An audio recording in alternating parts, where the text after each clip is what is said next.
Hey there, it's Bethany Stalder with Fidelis Property Group, and this is your Alexandria Market Scoop for April 2021. Let's do this. Welcome back to our Market Scoop, which is where we talk all about the Alexandria real estate market this month. I'm Bethany Stalder, and I'm a residential realtor with Fidelis Property Group at Keller Williams Metro Center. Let's get into the numbers. Last month, there were 599 closed home sales in Alexandria for a total of $343 million in sold homes. And the good news is that's actually 25% more sold homes than this time last year. This might not be hard to believe when you think about the fact that this time last year we were on the initial throes of quarantine, so a lot of people were holding off on selling at that time. But it will be very hard to believe if you're currently trying to buy because the competition is still insane. Almost everything is selling with multiple offers right now. So that increase in sold homes clearly doesn't represent an increase in inventory that's enough to satisfy current demand. And we can see how true that is in the rest of the numbers. In many zip codes right now, the average list price to sold price ratio is over 100%, which means that on average, homes are selling for more than their original asking price. For example, in the Rose Hill neighborhood in 22310, the average list price to sold price ratio is 104%. 104%. That means if you're searching in this zip code, you can reasonably expect to pay at least 4% over the asking price, if not more. And anecdotally, I can tell you, we're still seeing many homes in good condition sell for 10 to 15% over their original asking price. The average days on market for single-family homes stayed about the same at just 5 days. So we're still seeing this trend of single-family homes being on the market for about a weekend before they're sold. But for condos, if you remember, last month their average days on market was about 22 days, and then it dropped this month to only 11. So this is great news if you have a condo that you want to sell. It's still not nearly as competitive as it is for single-family homes, but the trend is definitely improving, and hopefully we'll see this continue next month. Given all of this wild data, the question I get most frequently right now is, how long do you think this crazy market is going to last? And since my crystal ball is in the shop right now, the completely honest answer is I don't know. But let's talk about what's possible.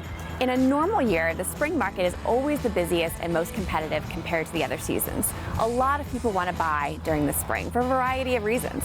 Some people want to get settled in before the new school year. Other people want to buy before their military PCS moves.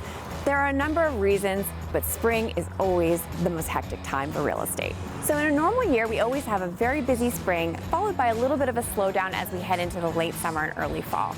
By this time, a lot of people are headed out on their last summer vacations, or they're headed into the school year when it's less convenient to move. Military service members are largely done moving, and so the pace of home sales just slows a little bit. And you can see that from this graph over the last 3 years of home sales in Alexandria. The days on market is always the lowest in the spring, and then it ticks up a little bit as we get into late July, early August. Now, if we see this trend repeat itself this year, does that mean it's going to turn into a buyer's market? The answer is no. I can almost guarantee you that that won't happen in 2021 unless we see some kind of significant hike in interest rates.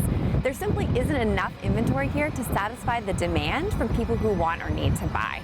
But might things slow down just a little bit, so instead of every home getting 12 or more offers, they're maybe only getting a couple? Yes, it's possible, and traditionally that's what happens. But until this happens, if you're buying, you still need to plan to be very competitive in your offers. And if you're a homeowner thinking of selling, there has literally never been a better time to do it. It sounds so cliche when I say it, but the numbers don't lie. We're in an extreme seller's market, and homeowners that are thinking about taking advantage of it and are able to do so should do so. Do you have questions about buying or selling a home in this unique market? Give me a call or reach out to us through our website, and I'd love to help. That's all for this month's Market Scoop. I'll see you next time. I'm Bethany Stalder, and I'm a resident, not ready. And the good news is, that's a loud truck. Sold price ratio is over 100%, which means that for condos, if you remember I messed up. Spring is the time when the most people are looking to buy for a variety of reasons. Some people want to get scheduled, and so for a variety of reasons, the market just slows, and I'm not getting this one.